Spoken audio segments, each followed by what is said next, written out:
Barry Eaton here. Welcome to Radio Out There.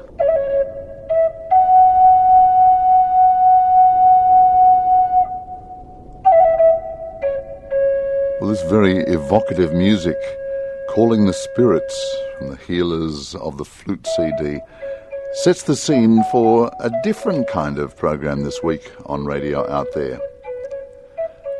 Instead of me just interviewing one person, I have two wonderful people with me. One in Australia, Peter Smith, and in the United States, Patricia O'Malley, both of them representing the Michael Newton Institute. Now, some of you may have heard of the work of Dr. Michael Newton and his work with Life Between Lives hypnotherapy. And, well, if you haven't, you're in for a delightful surprise. We'll explain a little bit about that very shortly. But Patricia is the former Director of Research for the Michael Newton Institute, and Pete Smith, who's been a guest on the program, and we've worked together for quite a few years now, is the former president, international president of the Institute. They've come up with a wonderful feature that's in the current edition, the new edition of Nexus magazine. It's called A Superconscious View of the COVID Phenomenon. It's not just sitting back and trying to analyze what's going on in a crazy world, whether it's about control or economics or whatever. We're looking way beyond this now, way beyond. We're connecting with the other side. Michael Newton passed over in 2016, and he's now helping coordinate contact with us here on Earth. This wonderful feature is in the current edition, as I said, of Nexus magazine. Introducing Patricia O'Malley and Peter Smith. Well, thank you very much, both of you, for joining us on Radio Out There, and welcome to Radio Out There. Pete, you've been on many times, and Pat, it's lovely to have you appearing with us. This is something very different, having a three-way conversation on radio with the Pacific Ocean in between us all. So, yes. So, Pat, tell us a little bit about yourself, because you've been the Director of Research at the Michael Newton Institute for a couple of years now, although you've just finished your term, haven't you? You've got a very interesting background. I do. I have what is known as ADD, so I'm always busy doing something. So I started out actually as a teacher, became a counselor for children, then I became a psychotherapist. During the time I was working with clients, I discovered that hypnotherapy was the way to really engage them in a deeper level and get to issues that they could, stop themselves from actually owning when we were doing just talk therapy. So when I became a hypnotherapist, that opened up an entire world for me. So I've been a hypnotherapist for, I don't know, almost 30 years. I don't want to even tell you how old I am. And so from there, I, of course, was drawn to, actually one day a book fell into my hands. I do not recall how this happened. And it was called Journey of Souls by Michael Newton. I had absolutely no idea how I got this book. I don't know if I ordered it. I don't know if it came in the mail. I don't know if someone gave it to me. And I started reading this amazing book and realized I could do this because I'm a hypnotherapist. So I took the training with the Michael Newton Institute, became a certified hypnotherapist with the Newton Institute, and I'm now doing Life Between Lives. In that time, then, of course, I met Mr. Peter Smith, who was at the time the executive director of the Michael Newton Institute. And he was then teaching his quantum consciousness course. So, of course, I had to do it because Pete's amazing. And that was another expansion, mind-blowing consciousness expansion. So I'm doing all those things now. I'm a psychotherapist, a hypnotherapist. I teach meditation. I do guided imagery with people. I am an LBL therapist, and I also do quantum consciousness. So, right. Lovely. Yeah. And in the meantime, I was research director for the Newton Institute for about 2 years. So, yeah, thank you. I'm so glad to be here. Great, lovely to have you. Would this be the book that you were talking about That before? is the book. There it is. Well, that's the one that changed my life too, because my partner Yes. Judy passed in 1997, and I was a bit all over the place. But I was connected to her from the word go on the other side, opened up my medium skills, and that book just fell into my hands as well. So I know what you It mean follow there, Pat. it follows us around the world, I guess. It just plops in when it needs to. It's It just does indeed. amazing. Yeah. It does. Yes. So Now, Pete, yeah. you and I have been on radio quite a few times, but Pat just mentioned you were the former president of the Michael Newton Institute, and we've talked about your books and quantum consciousness and so many different things. So, do you think I need to really introduce you again, or? Well, I actually think Pat did a great job of that, Barry. So thank you, Pat. I mean, the only thing I'd add to what the listeners have heard of me before is that I'll join the trifecta on the Journey of Souls book as the one that got me into all this and changed everything for me as well.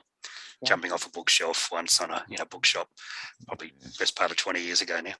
But, Yes. but yeah, Exactly. delighted to be back on the show, Barry. So I love our chats.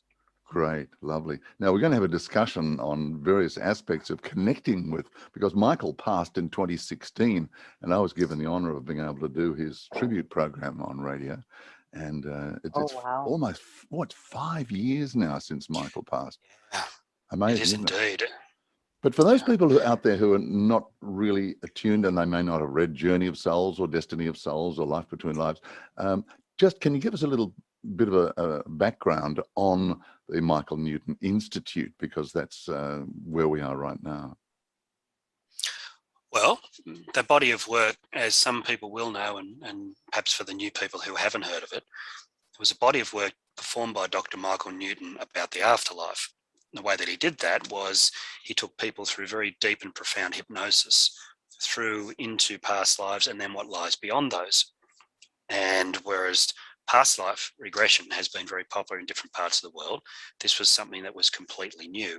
He worked for 35 years and he put 7,000 cases together to build, if you like, a map of the afterlife that showed where we go between our incarnations, moving outside of time and space into another dimension that we now know to be the spiritual realm. And people would go there and have very similar experiences of debriefing the life they came out of, meeting with their soul friends that they incarnate with regularly, perhaps meeting with their spiritual guides or a wise counsel that steers them across the lineage of their soul. And then, in fact, plan this lifetime they're coming into and the choices they've made to incarnate into these bodies in which we find ourselves now. So this work was cutting edge when it was released in about the mid-90s with his first book. Since that time, the Institute has formed around him. We had to sort of drag him along with us a little bit as the work gained momentum due to his humility. But those books have now made an incredible difference in people's lives. We've published more through the Institute since. We've now done something like 60,000 cases to match with Michael's original 7,000. We have 220 people in 40 different countries, and we do the work in 20 different languages. Australian being English, so we don't count that as 21 languages. So yeah, the work has never been stronger. We're expanding more and more, and there's an opportunity for us to do some profound research that is unfiltered by the human condition by coming straight from the other side, Barry.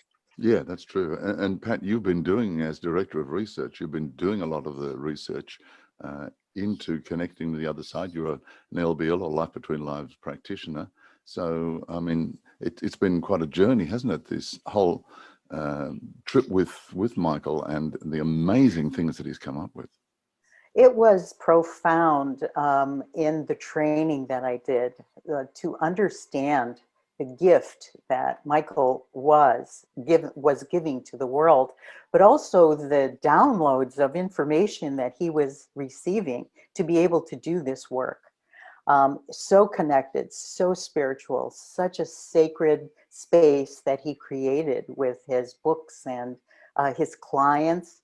So it's astounding. And to do the work really does feel like sacred work. Mm. and working with every client is a sacred journey into their own soul memories, and their soul experiences, which is, you can only imagine the resonance that that is for me as a practitioner, for all of our facilitators, to sit in the presence of that energy every single time you do an LBL. So it is an amazing process, and it was spiritually guided. I'm 100% sure it has to be. 110% sure. Yeah, for sure. Well, Yeah. now the Michael Newton Institute is in touch with Michael, and Pete, you had a few contacts with him since he passed 5 years ago, but in touch with Michael on the other side, and also some of the higher consciousness realms, shall we say, and we're starting to find out now some of the spiritual reasons and some of the background for what the world is going through right now. We're calling it a pandemic, but it's a lot more than that, isn't it? So fill us in a bit on that. Sure. We were actually, it was an idea given to me by Pete. Well, I took up on the idea. Pete suggested that we perhaps look at the impact of COVID, the impact of this, well, pandemic or whatever we're going to call it, on the world, and its spiritual impact, its spiritual connection with each of us. And so he made that suggestion, and because I was the director of research, I got to pick it up and run with it. Before that, we had, of course, we have been affected at the Michael Newton Institute by this pandemic, because when everything was closing down, we always do our work as hypnotherapists one-on-one, face-to-face. And suddenly things were closing down, and we were, many of our practitioners weren't even being able to see clients.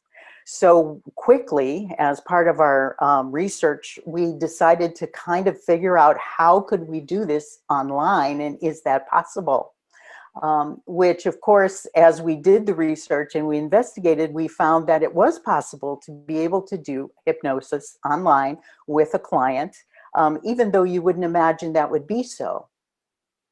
And the reason being, actually my own interpretation of why that works is because we are connected heart to heart with our clients, whether the client is in the room with us or not.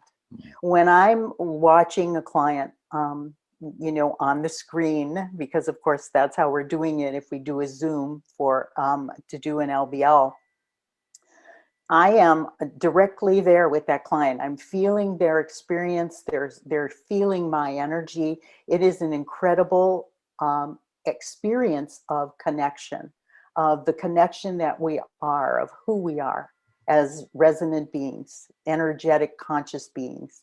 So knowing all that, then, when we decided that we were going to do this search for spiritual meaning from the COVID-19 pandemic, because all the research that's been out there, Barry, has been really about the physical impacts, which of course are very important, and the mental health of people, and people having crises, and families not being able to connect, and loss of those connections. So many physical, material world incidences, people losing their jobs, so forth and so on. When we looked at the spiritual research that's being done, most of that was called death. So it was interesting to me that the research establishment out there was looking at death as a spiritual experience, but they were talking about a physical death. And so again, we were talking just about the physical world, and we all know, we've all suffered through and have been dealing with the physical impact of the pandemic. What we were interested in is, what was the spiritual meaning? What was the greater consciousness awareness of this pandemic for all of us, not just the people in the US or the people in Australia, but the people in the world? What's the meaning of this? And because we're the Michael Newton Institute, because we have been trained to take our clients to the higher realms, into what we call the superconscious mind, which is connection with your soul and with all your guides and angels and higher beings. We decided that we would use this method, the LBL, and we decided that we would ask our facilitators to pick a partner with another LBL facilitator and do an LBL, which many of them were thrilled to do because, you know, it's kind of like the shoemaker's children who never get their shoes fixed. When you're an LBL therapist, you rarely get to experience an LBL. You're usually the one doing it. So, so everyone was really excited to do that. And we shared this information. They shared LBL experiences with each other. And then they sent back their transcripts of what happened during the LBL experience. Yeah. Fair enough.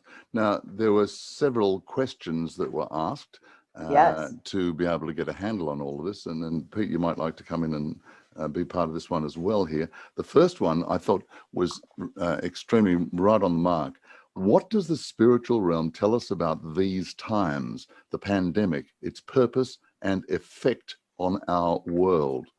And I thought the answer to that one about the shallow world was brilliant. Maybe you'd like to pick that one up, Pete. Well, I think it's really validating what many of us already knew, Barry, that we've lost our way into the energies of materialism, power and control and all of those things. You know, we look external for gratification and not within. I mean, our soul lives within. So when it talks about the shallow world, and, you know, one of the quotes that straight from the article is, it targets emptiness of soul. You know, our souls are here to become transcendent, for us to be able to live an incredible existence here in human form. I mean, we bring heaven to earth every time we incarnate, so why not live that way once we're here? And I guess one of the great quotes from the article in Nexus magazine, and can I say as well, in Stories of the Afterlife, which is our research journal that's published quarterly. That was where we originally published this before we went to Nexus. We put that out every 3 months. But this quote, this beautiful analogy, brings it to life for me. Imagine a table covered with debris. The virus comes along with a sweeping arm and clears the table completely.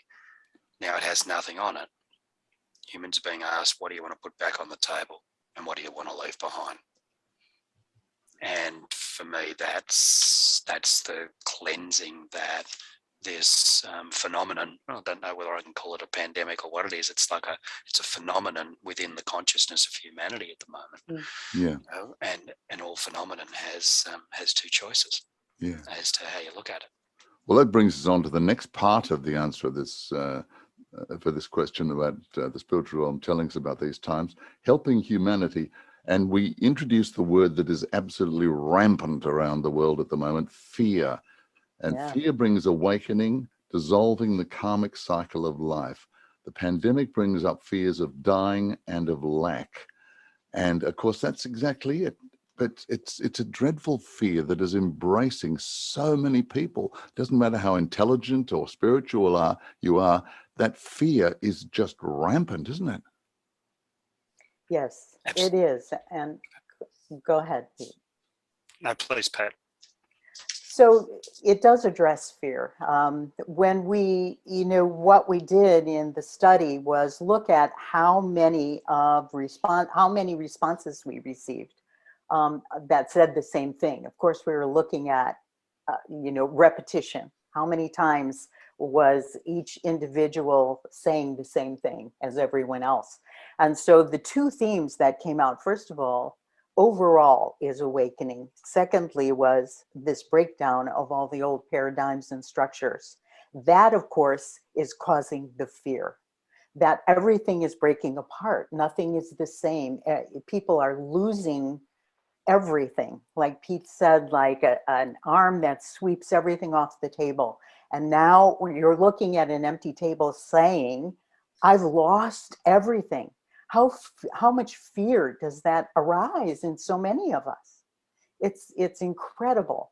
And yet this fear is part of the awakening, as what we're told by the spirit realm, that this fear is actually for us to begin to understand that we are the ones in power, that we are the ones who begin to rebuild our lives, put things back on the table, only those things that we want to put back on the table. What do you want in your life? What is your choice for your life? And I understand that fear is paralyzing. I have a quote myself from one of the participants who said, "Fear is trapped energy patterns that is used for dark purposes to further bind, victimize, and imprison." Fear becomes the path. We choose our path. We see events unfold and we accept the unfolding. Fear disrupts the need to be connected to others and our own soul.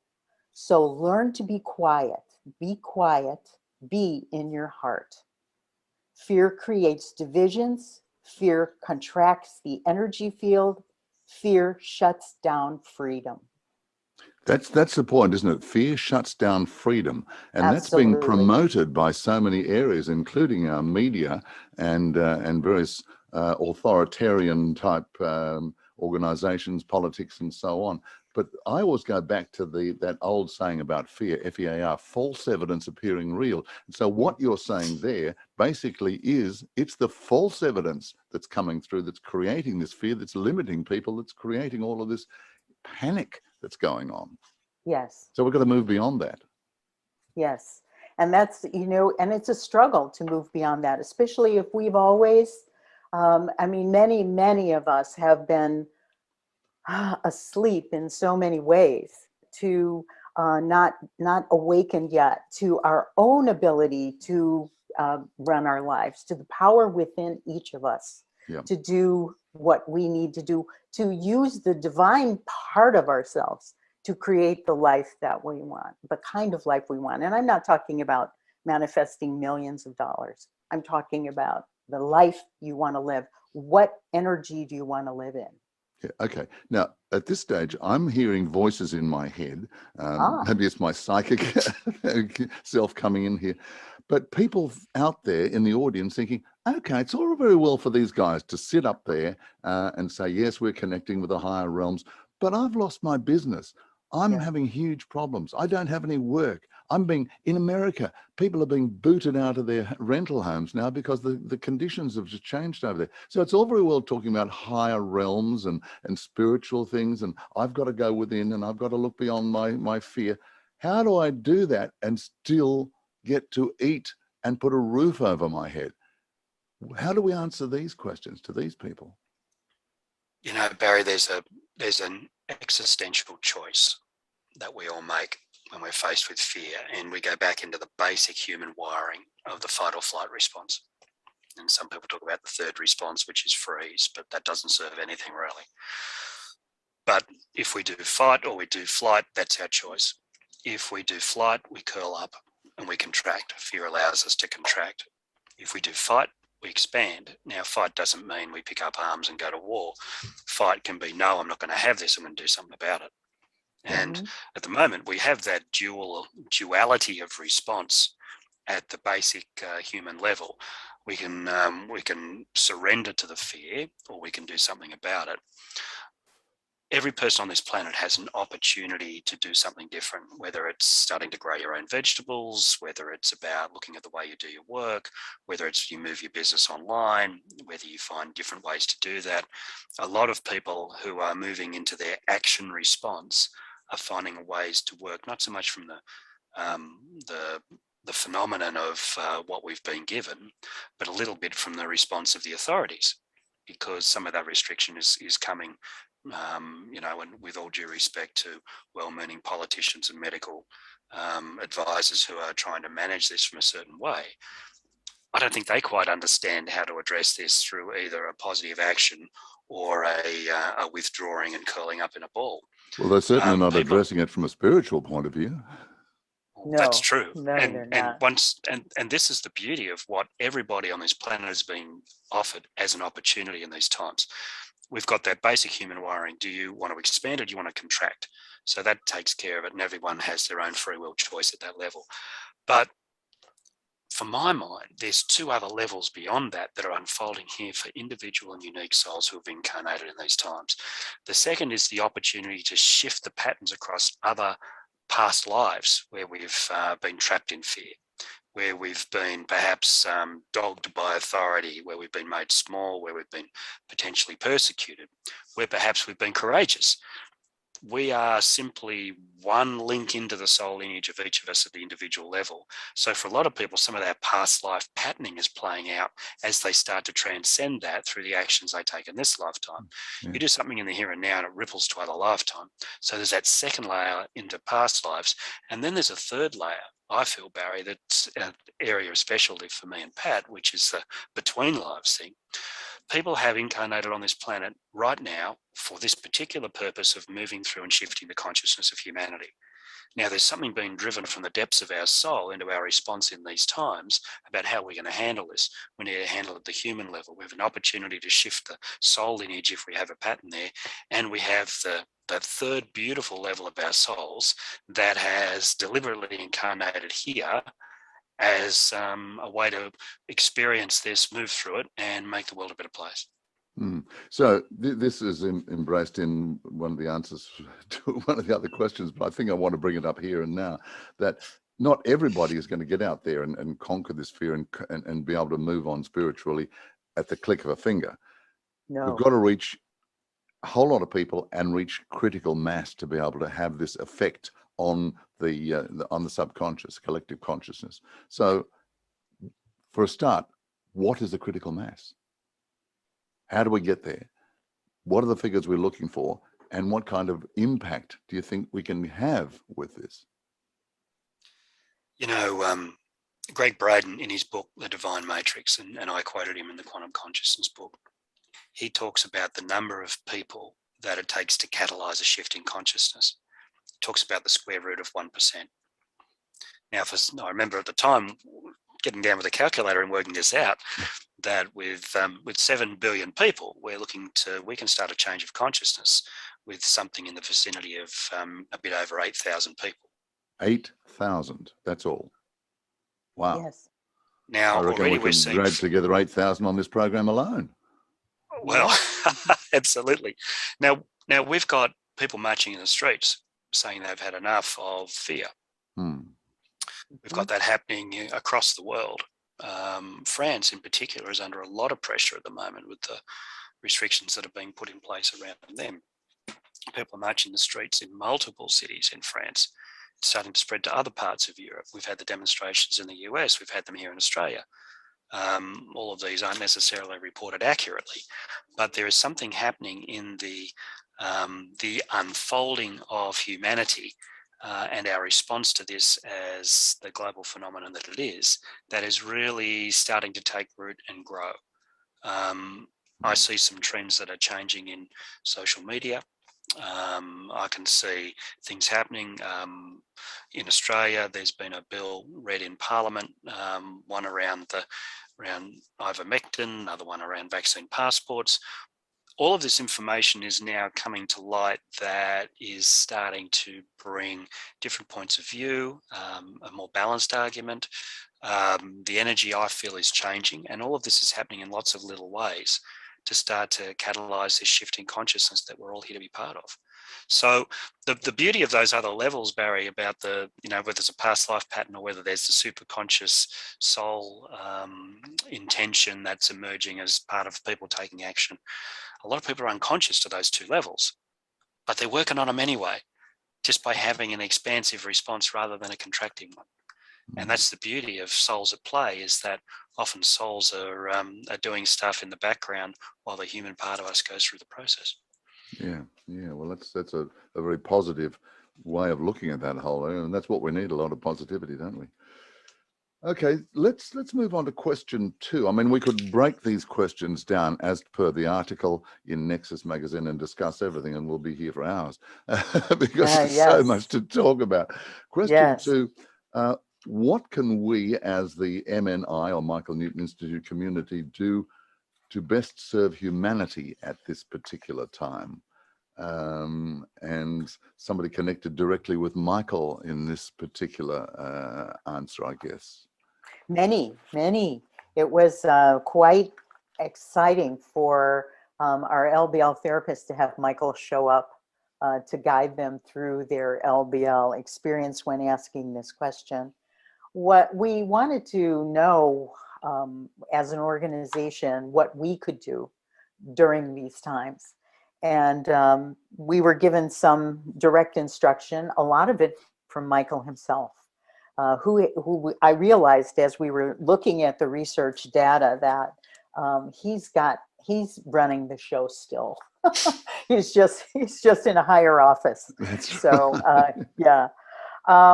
He is, we have been given this gift of being able to take this into the world. The more people connect with a life between lives experience, the more people who experience that, the deeper the connection again. Once you are in your superconscious or your soul mind, in that state of consciousness, you are forever changed. You are transformed, and you come back from that experience with a different perspective. And I'm going to say it's generally a very subtle perspective, but your life changes because of it.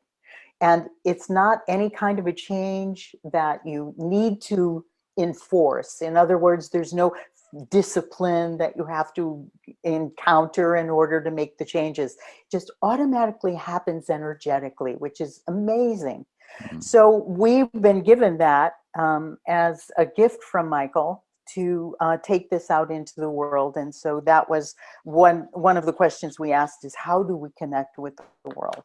And Michael gave us several information, not just Michael, but the other beings that are the other guides of our LBL therapists that were doing this study. So, the path changes and the soul remains.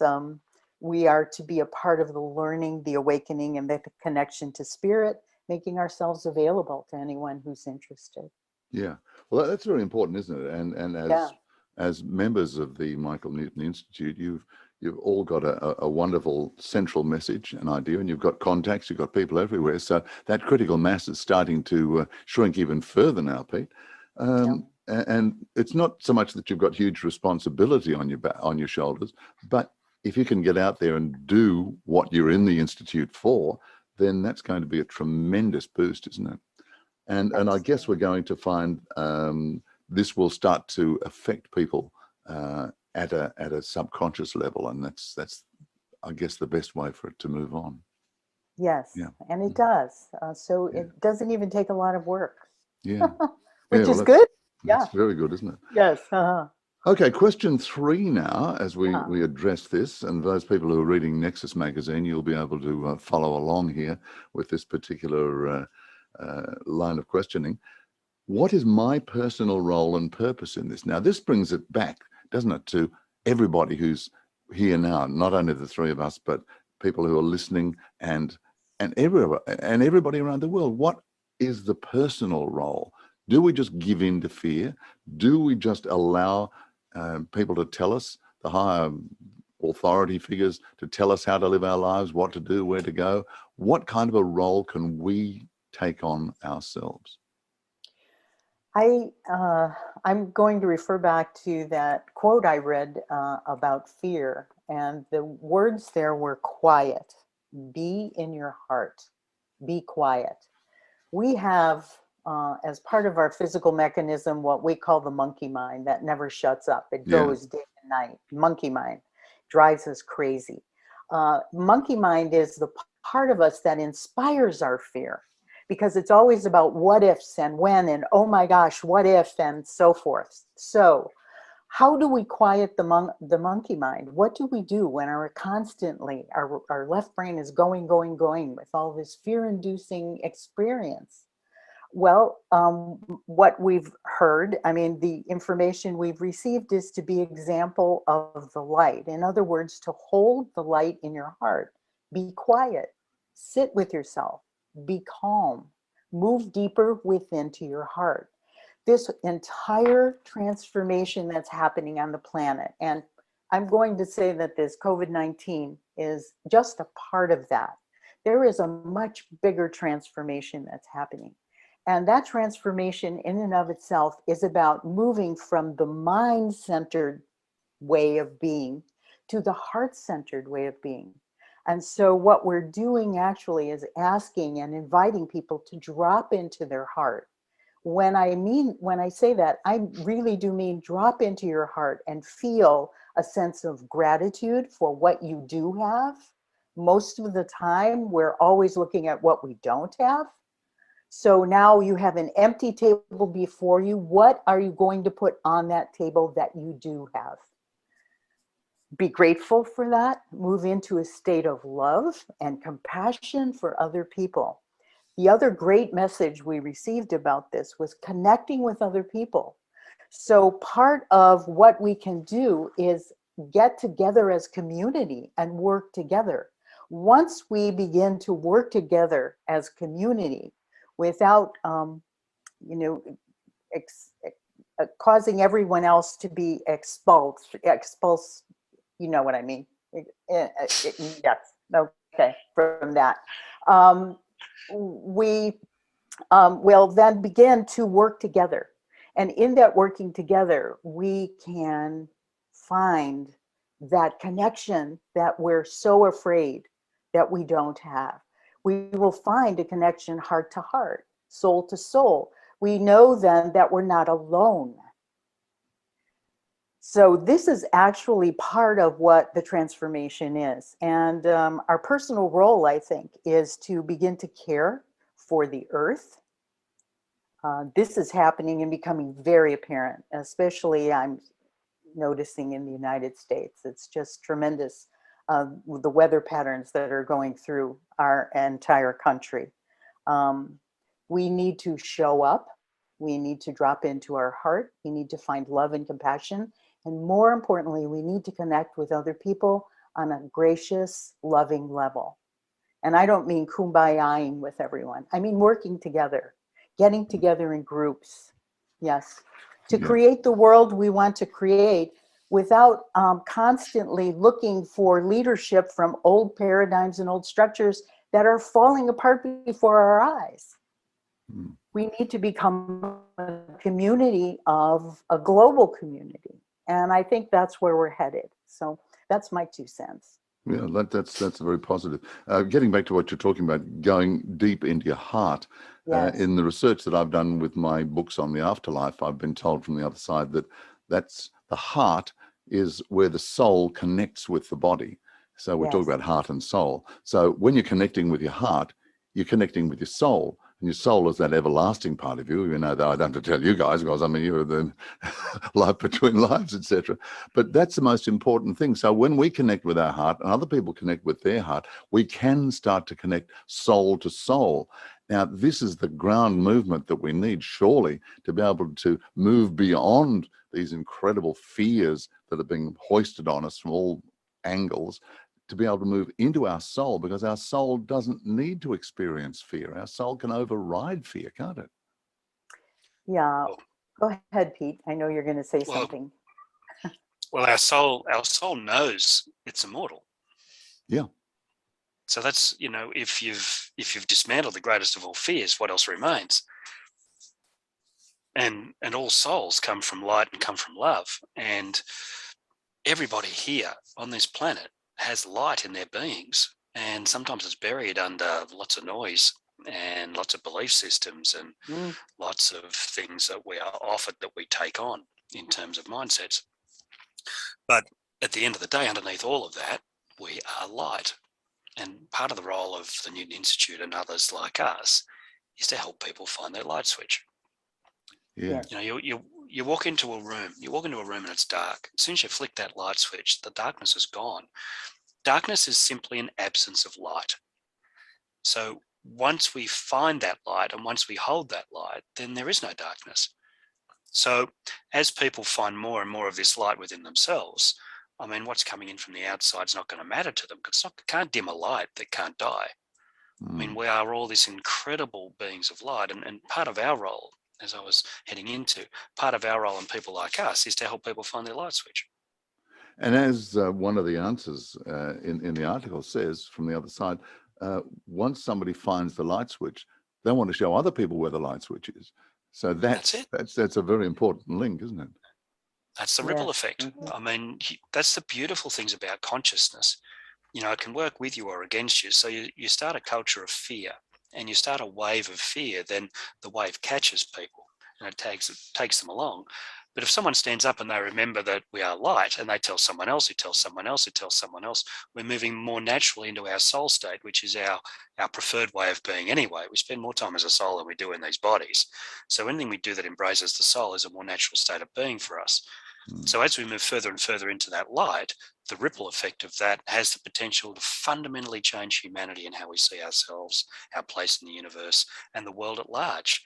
We're talking about an escalation of collective consciousness that we've never really seen before. And we're this close, you know.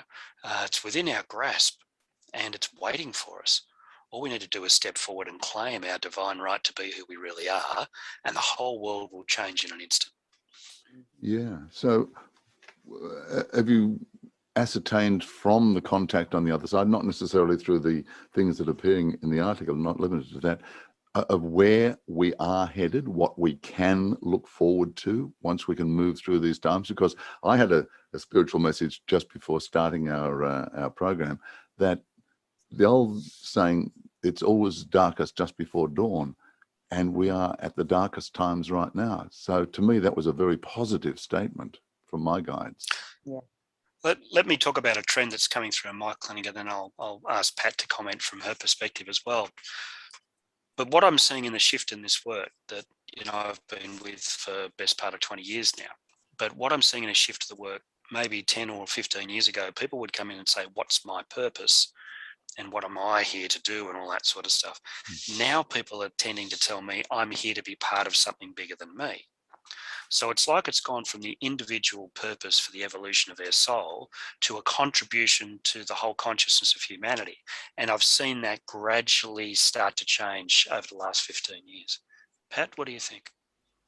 Oh, I agree 100%. We've watched it change. But just in my personal practice in my office, I'm seeing, again, I'm going to talk about a change in perspective. It is a way of looking at the world that is different. We've all experienced those aha moments where suddenly we get something gets clear in our mind. And that is happening all over the planet, where people are beginning to realize the truth.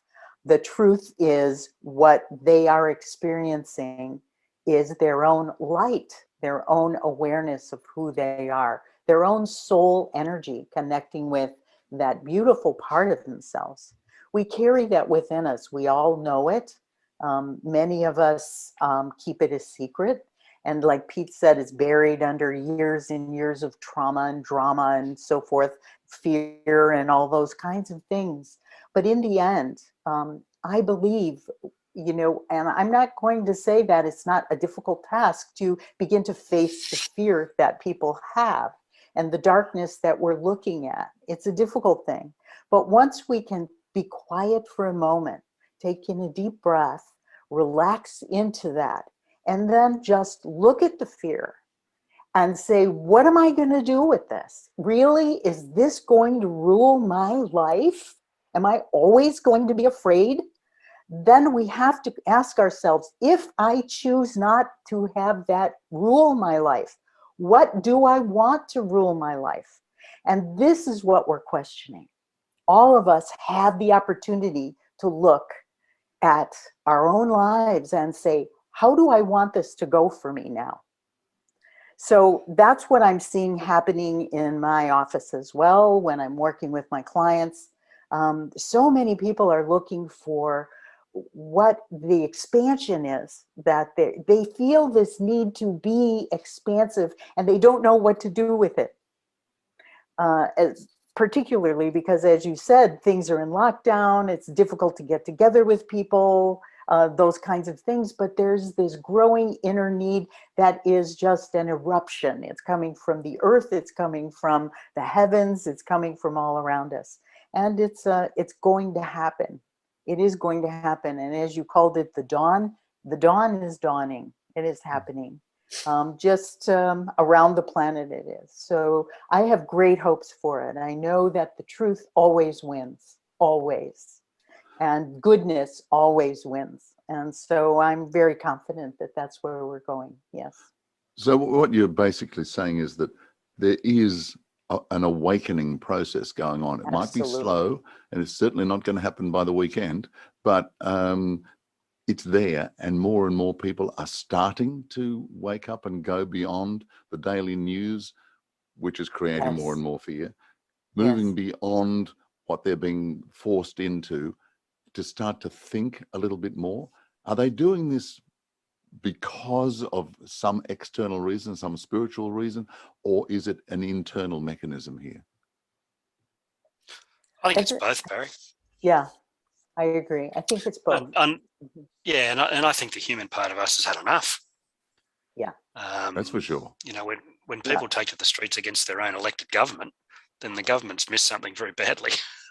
Because these are the people. But those people are now being pilloried as being irresponsible, and they're going to kill people, and how dreadful, pull out the police, get the army, everything like that. You're not allowed to have an opinion if it varies from the mainstream. You're only allowed to go along with the herd. And if you don't, then you're in trouble. How do we get past that particular hurdle, shall we say? I think any social media platform or news area that starts to censor things loses the trust of the public, and people don't want that. You know, one of the things that we love in Western society is our freedom of speech. It's our freedom to be who we are. You know, we're protected by constitutions, and you know, citizens have a moral right as well as a legal one, and we elect people who we need to be comfortable with. And if those people don't provide to us the way that they promised, then we call them on it. And that's what these demonstrations are about. I don't think that we're necessarily going to see, you know, continued vilification of these people. I think in time they'll be shown to be heroes. I remember times when, you know, they used to talk about the draft dodgers back in the Vietnam War days, you know, the draft dodgers, and all of a sudden everybody's protesting for peace and to bring the troops home. Exactly. So, you know, the whole shift in consciousness, something happens and then people become aware, and then off it goes. But those people who are marching in the streets have lost their jobs. They've lost their livelihoods. They're having trouble putting food on the table. People are telling them you're not essential workers. Well, I am to my family because I put food on the table for them. So it's pretty essential. Yeah. So people are starting to call the inconsistencies with this greater narrative that we're all part of, and momentum is building. I can feel a change in consciousness. I have to admit it's not always comfortable, but then, you know, when the butterfly comes out of the cocoon, it takes a while to squeeze those wings out so it can fly, and it's a painful experience when you come out of that state of being, but you are forever changed. I think I agree with Pat. We're moving towards something that can't be stopped now. And I think more and more people are coming to realize that change is not needed. Change is unfolding all around us at this point in time. Yeah, and well, as I read somewhere before, revolutions start at the bottom. They don't start at the top. Absolutely. And they work their way up. Many medical doctors are bringing a different point of view now. Politicians are stepping up. We're seeing more and more people who are alternative leaders, if I can call that, from different fields of human endeavour, are coming forward and saying, this isn't right. This doesn't work. And this is what change looks like. We're in the thick of it, and it's uncomfortable, but it's necessary. And the future is far brighter than the present. I guess the question is, can we have this kind of, I use the word revolution. I mean, it's not like the French Revolution, storming barricades, but social change. Can we do this and do it in a responsible, caring way. Because unfortunately, with some of those demonstrators, they went out to peacefully demonstrate, I understand, and there's always a coterie of people who just want to get out there and destroy and be social misfits or whatever you want to call them. So, you know, how do we move on in this direction and do it in a very socially responsible way? You know, the information we've been given is that we are now rebuilding, we're rebalancing, we're reevaluating life. And to me, that's like the swing of the pendulum going back and forth. Things are coming back into balance now. There's a quote that from one of the from the LBLs that we received that says things are breaking up, not breaking down. And so there will always be that tension between the two. That's the tension between the two. So that tension is what creates the change. It's it's part of the chaos, of course, and we're all looking at the chaos. And that is so upsetting to see, part of what we call the destruction. But in other words, it's that destruction that is needed in order to rebuild. So we are in the process right now of rebalancing, which means that it goes up and down and up and down and up and down. So there's this side and that side. Yeah. Yeah. Mm-hmm. So, And you know, it's not going to happen like you said this weekend, unfortunately. But no. So no. Well, it never does, doesn't it? Change happens slowly, but let's hope that when change does happen, it's for the better and it's permanent. With the Michael Newton Institute, are you still maintaining contact? I mean, this was a series of questions, a series of that you've written the article about and everything like that. Where do we go in the future with this? Are you going to hang in there and speak to Michael and see how things are unfolding, get a few more hints, maybe help people a bit more directly, or what's the plan? Pete, do you have an answer to that? Well, part of Put what you on the came spot, through. haven't I? Oh, and happy to be. But Yeah. one of the things that came through in the research, and of course, there's much more than the article, and Pat was kind enough to send me some of the transcripts as well. What I noticed in there was that a recommendation that we continue to do this type of project on a regular basis, and that all of it there is waiting for us. It's almost like, hey, we've been here waiting for you guys to ask us this stuff. You know, where you been? So, you know, this is, I believe, an incredible resource, and this should really, for our organisation, be an annual project. You know, I'd love to see us, and it's conversations we need to have within our own leadership ranks, but I think this should be something that we do on a regular basis. And go, Pat. I was just going to add that, you know, the facilitators who did this loved doing it so much. They felt so connected. There was so much experience that they got, so much help that they received, so many answers they got, that they said, we have to do more of this. We have to do this together. So yes, it's part of, we need to stay connected at the Michael Newton Institute. And there are so many projects that the new board is working on right now that is allowing that for us to continue to do this work in the world in terms of that and all the research that they're doing. So, yeah. So did the researchers and the people in contact, did they get the feeling, the impression, the sense that there is more information to come from the world of spirit, that this is just the beginning and they are there to help unfold, but do it in a series of information packages, or what? There is always more information. You know, as we expand, there's more and more and more, because our understanding becomes greater and greater. But also, it doesn't just have to be the Michael Newton Institute. It's up to each individual, each person. And we can take this into the world. Yes, the Michael Newton Institute does take it into the world. And that's what we've been asked to do. That's actually been our job. So we feel that and love doing it and feel responsible and a duty to do that. However, each person on this planet is responsible and is able to take this into their own life. So it's not just us, but it's all of us. Yes, we can all do it. Don't need to be an MNI person. Well, that's the incentive, isn't it? That Yeah. you've only, how many people have you got in the Michael Newton Institute worldwide? Yeah, you've got a few hundred, but it's not enough to sort of sway the entire world, is it? So you've got to inspire other Exactly. people to get out there and pick up the baton and move on with this, because it's just not going to start in and end in one small coterie of people. It's got to be universally created, because if that's what in the initial discussion is, that we are in a huge time of change, then changes the whole world. There's 8 billion of us, and it's going to impact on everybody. So Yes. we've got to get that message out to people, how they can do it and how they can move beyond fear. That's the big one for me. Well, Barry, if we wanted to give our listeners some advice, having been a participant in this study, because, I wanted to really get into it myself as well. I remember coming away completely galvanized by the difference that I could make in the world.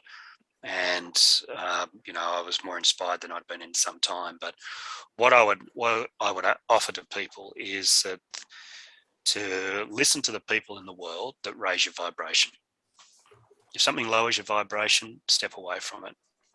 We are all an expression of human consciousness.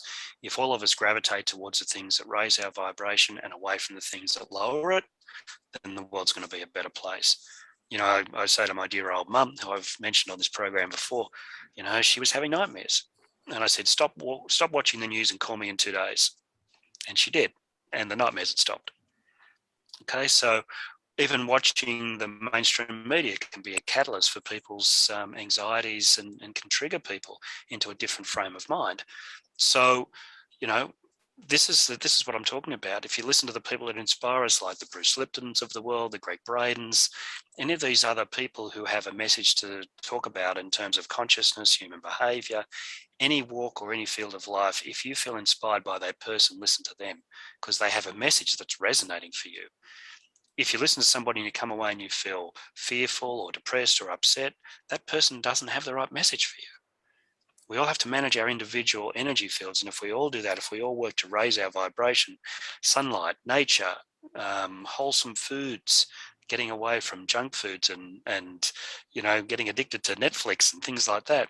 If we come away from all of that stuff and we go into the purity of who we are and who we are in the world, we're going to raise the vibration of humanity. If you turn off the news, you help the world consciousness. Yeah, the media won't agree with you, but anyway. Yeah. Well, and there's so many other ways as well. I mean, listen to music. Listen to beautiful music. Yes. Music is so inspiring. Also, there's a quote here from someone, and I want to give a plug here to Mother Earth, who is holding all 8 billion of us. Everyone here has one thing in common, and that is that we live on Earth. And it says, humanity is awakening, and there is so much of the energy coming from within the Earth herself that is pushing up through us because she wants to bring us with her. So live in connection to all nature, the spirit world, and each other. And so just spending time outside in nature, in whatever way that is, on sitting on a patch of grass, not necessarily becoming a tree hugger, but just watching the wind blow through the trees, looking at the blue sky. Those are the kinds of things that will open us. That's part of the energy of what we're asking to awaken to. So, there's so much that we can do. And all of it is as Pete said, if you feel a vibrational lift from that, then that's what you need to do. If it starts to bring you down, brings you worries, brings you fear, you need to break away from it. That's what's being wiped off the table. Put the things on the table that are beautiful, that make you feel good. And that uplift your spirit, that raise your vibration, that make you feel love. And part of that is Mother Earth herself. She's such a beautiful resource. So Yeah, we've got to look after her. yeah, for Yeah. sure. Well, thank you both so much for appearing on the program, and hopefully we have inspired those people who need inspiration to move beyond fear. Hopefully we've been able to get a message across there, whether it's move into your own heart, how to move on from fear, how to connect with Mother Earth, all of those wonderful messages there. But the main thing, as far as I'm concerned, is making people think beyond what is being thrown at them, and Yes. and take some personal responsibility for all of this. Yes. Absolutely. Absolutely. Yeah. All right. Well, thank you both very much for appearing on the program. Thank you, Barry. Thank you, Barry. Thank you so much.